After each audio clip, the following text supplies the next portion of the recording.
नमस्कार दोस्तों, आप देख रहे हैं राष्ट्रनीति। दोस्तों, कल जो बैठक हुई देहरादून में छात्रों की यूकेपीएससी घोटाले को लेकर के, सबसे पहले तो उसको हम अपना समर्थन देते हैं। पूरे राष्ट्रनीति नेटवर्क के 25,000 सब्सक्राइबर और 30 लाख दर्शकों से अपील की इस मुहिम में जुड़ी है। दूसरी सबसे बड़ी बात, देखिए ऐसी ही बहसें सामाजिक रूप से होती रहेंगी तो यह निश्चित है कि कोई अच्छी चीज निकलेगी और ऐसी बहस कराने वाले सभी लोगों को हमारा साधुवाद, और हम सभी पूरे राज्य के युवा आपके साथ मजबूती और तटस्थता के साथ खड़े हैं, ये पॉइंट कहता हूं। और एक छोटी सी बात, और इस पूरे विश्लेषण को हम शुरू करेंगे कि सही गलत कल की बैठक का क्या था। एक बात और कहूंगा वीडियो स्टार्ट करने से पहले कि देहरादून में सब लोग नहीं आ सकते। दूर दराज के जो इंटीरियर डिस्ट्रिक्ट्स हैं, पिथौरागढ़, अल्मोड़ा, चमोली, उत्तरकाशी, टिहरी, सब देहरादून तो नहीं जा सकते, लेकिन बाहर के लोगों की राय मशवरे को भी लिया जाए, क्योंकि हर व्यक्ति अगर देहरादून में आ नहीं सकता, ये बात आप जानते हैं। अगर ऐसा हर व्यक्ति देहरादून में बैठने लग जाए तो किडनी बेच के फिर काम करना पड़ेगा हम लोगों को, तो ये पूरी चीज़ है। तो कल की जो बैठक हुई उसमें बहुत सारे बिंदु निकाले गए, उन बिंदुओं में से कुछ हम अपनी सलाह भी देना चाहते हैं। आप लोगों को हमारी बातें कैसी लगी आप कमेंट करके बताइएगा। तो कल की बैठकों में जो मैं वीडियोस देख रहा था उसमें बहुत सारे बिंदु ये डिस्कस किए गए। जैसे सबसे पहले उनमें से बहुत सही सही बातें जो की गई, मैं उनका भी एक विश्लेषण यहाँ पे करने की कोशिश करूंगा। फर्स्ट ऑफ ऑल, नकल रोधी कानून की बात की गई, जो बिल्कुल सही बात है, होना चाहिए, और राज्य की सरकार उम्र कैद वाला कानून बना भी रही है, इसमें किसी को कोई दिक्कत नहीं। दूसरा, सीबीआई जांच की मांग है, तो राष्ट्रनीति नेटवर्क की सबसे पुरानी मांग है। वीडियो वीपीडीओ से लेकर के यूकेपीएससी में लगातार इस मुहिम को चलाए हुए हैं।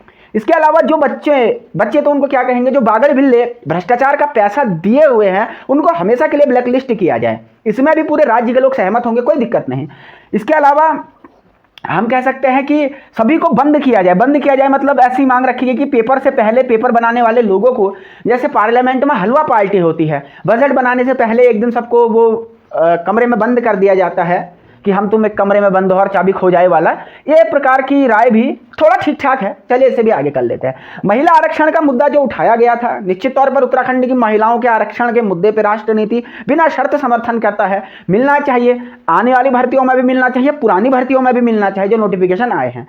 आगे यह है कि वेटिंग लिस्ट वालों को, देखो ऐसा बात कही गई कि भाई कई बार ऐसा होता है कि अर्जेंट जब स्टाफ की जरूरत होती है तो नेताओं के रिश्तेदारों को, वहाँ पे जो रिश्तेदार होते हैं उनको दे दिया जाता है, जबकि वेटिंग लिस्ट जो होती है उन लोगों को ज्वाइनिंग दे दी जाए। ये भी बहुत उम्दा विचार है, कोई दिक्कत नहीं। इसके अलावा जो गेस्ट टीचर के पद हैं उन पर भी कोई भर्ती परीक्षा और पारदर्शिता करा के आगे आने की बात है। इन सभी मुद्दों को निर्विवाद रूप से समर्थन दिया जाना चाहिए, क्योंकि एक टेक्निकली, लीगली हर तरीके से सही है। लेकिन कुछ ऐसे मुद्दे हैं जो कानूनी और वैधानिक रूप से, या जो प्रैक्टिकली संभव नहीं है, कहने में अच्छे लगते हैं लेकिन वो उनको ग्राउंड पे एग्जीक्यूट कराना थोड़ा सा मुश्किल है। वो कौन कौन से मुद्दे हैं जरा देखिएगा। सबसे पहले एक बात ये कल कही गई कि नोटा का ऑप्शन आ जाएगा।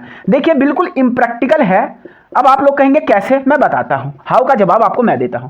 देखिए 4 की जगह 5 ऑप्शन हो जाएंगे। आपने ये कहा कि 1 B C D E वाला ऑप्शन आप कर दो, ये होगा नोटा। अगर कोई बंदा नोटा में लगा के ही ना आए, ठीक, तो आप कैसे पकड़ लीजिएगा उसको, किसी ने नोटा में नहीं लगाएगा। अब आप कहेंगे कि उस क्लास में जो मास्टर है वो देखेगा। अगर एक मास्टर एक की कॉपी में ये देखने लग जाए कि 100 सवालों में से 100 के 100 टिक करे गए हैं, कॉपी जमा करते वक्त कितनी वहां पे अफरा तफरी का माहौल हो जाएगा।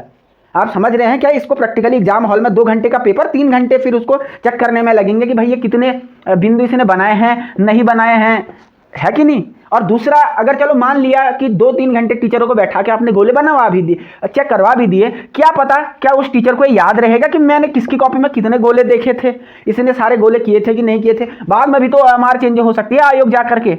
ये तो पूरे भ्रष्टाचार का तंत्र वहां तक फैला हुआ है। कॉपियां तो आपको आयोग में ही चेक करानी होंगी ना, और दिक्कत तो आयोग के लोग ही कर रहे हैं, वो वहां जाके पूरा ओएमआर ही बदल डालेंगे।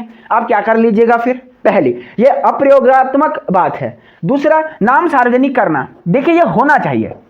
मैं कहता हूं कि ऐसे लोगों के नाम सार्वजनिक होने चाहिए, लेकिन ये लीगली पॉसिबल नहीं है। कारण right of privacy. Supreme court का एक निर्णय था, मैं आपको बताता हूं। अगर आप देखेंगे उत्तर प्रदेश में वहां के मुख्यमंत्री योगी आदित्यनाथ साहब ने जो दंगाई थे उनके नाम सार्वजनिक कर दिए थे पोस्टर लगा करके। तो सुप्रीम कोर्ट में ये मामला गया था और सुप्रीम कोर्ट ने निजता का हवाला देते हुए कहीं ना कहीं ये बात कही है कि ऐसे उनको सार्वजनिक नहीं किया जा सकता है।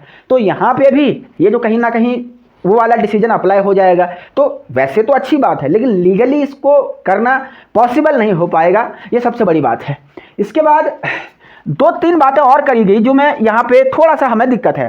पहला देखिए, पुलिस की भर्ती परीक्षा एई और जेई में ये लगातार लोग कह रहे हैं कि भाई पुलिस के लिए या एई जेई है एलटी में भ्रष्टाचार हुआ है, और हमारे पास सबूत हैं, तो सबूत कहाँ हैं? मैं इनको 4 बार वीडियो जारी करके पूछ चुका हूं कि सबूत सामने क्यों नहीं आते, वो सबूत क्यों रखे गए हैं, किस दिन के लिए रखे गए हैं, किस उद्देश्य से रखे गए? देखिए सबूत हैं तो सबूत एसआईटी को दिए जाने चाहिए, सबूतों को सार्वजनिक किया जाना चाहिए। सबूत दबा के बैठना कोई इस बात का मतलब नहीं है। और एक बात और कह दूं कि जिन्होंने भी आपको सबूत दिए हैं, वो आपको दिए गए हैं, आपने कहीं से पाए हैं। ऐसा नहीं है कि आपको सीबीआई की एजेंसी है और आपने खुद से इन्वेस्टिगेट करके ये सबूत हासिल किया, ऐसा नहीं है। लोगों ने विश्वास करके आपको दिया है कि ये पूरी चीज़ें हैं। तो कहीं ना कहीं जांच की बात तभी हो सकती है जब आप सबूत सार्वजनिक करेंगे। अगर फिर वही बात आएगी कि अगर मेरे चाची की मूछें होती तो उन्हें भी हम चाचा जी नहीं करते।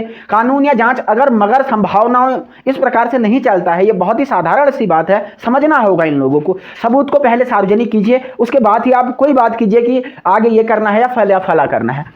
और एक पूरी बात यह है कि भाई लोग कह रहे हैं कि सिलेबस के लिए कोई बुक फिक्स कर दो। देखो भाई, देश में ऐसा कहीं भी नहीं है। यूपीएससी से लेकर के कोई भी आयोग आप देख लो, यूपीएससी देख लो, एसएससी देख लो, किसी भी स्टेट का देख लो, कोई ऐसी किताब का नाम नहीं दे सकता आयोग। ये मांग भी कल वहां पे मैं सुन रहा था कि लोग उठा रहे थे कि फिक्स किताबों की संख्या की यहीं से सवाल आएगा, ये हमारी मानक किताबें होंगी। ऐसा हो नहीं सकता, ये भी टेक्निकली पॉसिबल नहीं है। ये वैसी बातें हो गई कि मैंने कहा कि आज उत्तराखंड में हर व्यक्ति को 1-1 करोड़ रुपए उसके अकाउंट में डाल देने चाहिए। 1 करोड़ रुपए क्योंकि मिल रहे हैं, सबको लगेगा वाह कितनी अच्छी बात है। लेकिन लोग ये नहीं सोचते कि इन अच्छी बातों को भी कितना प्रैक्टिकली अप्लाई करना पॉसिबल है। अब अगर आपसे कोई कह दे कि मैं मुख्यमंत्री बन जाऊं, मैं प्राइम मिनिस्टर बन जाऊं, सबको 100-100 करोड़ रुपए आपके अकाउंट में डाल दूंगा, ये तो एक लालच देने वाली, एक पपलू देने वाली बात हो गई। तो ये भी बात नहीं सुनी जा सकती किसी भी स्थिति में कि भाई कोई फिक्स बुक बना दो, ऐसा नहीं हो सकता। ये नॉट पॉसिबल है, क्योंकि देश में ऐसा कहीं होता नहीं है, कहीं भी ऐसा हुआ नहीं है जो आज तक कि कोई फिक्स बुक का नाम यहाँ पे दे दिया गया हो कि भाई इसमें से ही आपको क्वेश्चन आएगा। तो ये हमारी पूरी बात थी। जो सही बातें मुझे लगी मैंने उनका समर्थन भी कर दिया, जो गलत और अतार्किक थी, इलॉजिक थी, नहीं पूरी की जा सकती, वो भी बता दिया। आप लोगों की भी और राय है तो बताइए। और फिर से मैं सभी लोगों को साधुवाद देता हूं कि ऐसे खुले डिस्कशन से हुए। परसों मैंने एक संदेश जारी किया था वीडियो का कि भाई सब लोगों को आप इसमें शामिल करो, लेकिन आज एक संदेश और देता हूं। सब लोग मतलब केवल देहरादून में बैठे हुए 200-400-500 बच्चे नहीं। पेपर कितने लोग देते हैं समझते हैं आप? करीबन 1 से 5 लाख लोग हैं पेपर देने वाले।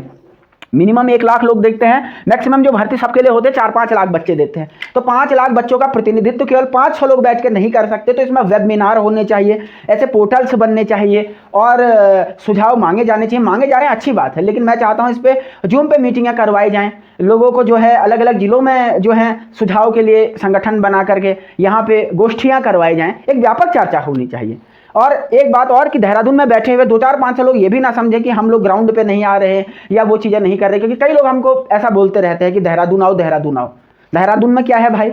जो काम हम यहाँ बैठ के लोगों को जागरूक करने का कर रहे हैं, शायद कई लोग वहाँ भीड़ बढ़ा के देहरादून से भी नहीं कर पा रहे हैं। वीडियो की आप जंग देख लीजिए, जब कोई नहीं चर्चा करता था, सब लोग शांत बैठ गए थे, तब हम अकेले चिल्लाते रहते थे, तब जाकर के बात कहीं खुली। आज भी जब सारे लोग यहाँ पर भीड़ बढ़ाने से कोई समाधान नहीं होता। आपको टेक्निकली, लॉजिकली, कानूनी बात करनी पड़ती है। आप लॉजिकली बात करोगे सरकार सुनेगी भी, आप कुछ भी हवा में तीर चलाओगे ना सरकार सुनेगी ना कोई एक्शन होगा। ये बात मैं आज सभी लोगों से कह देता हूँ। फिर से आप सभी लोगों को बहुत बहुत धन्यवाद और अपनी महत्वपूर्ण सलाह कमेंट करके दीजिएगा। बहुत बहुत नमस्कार।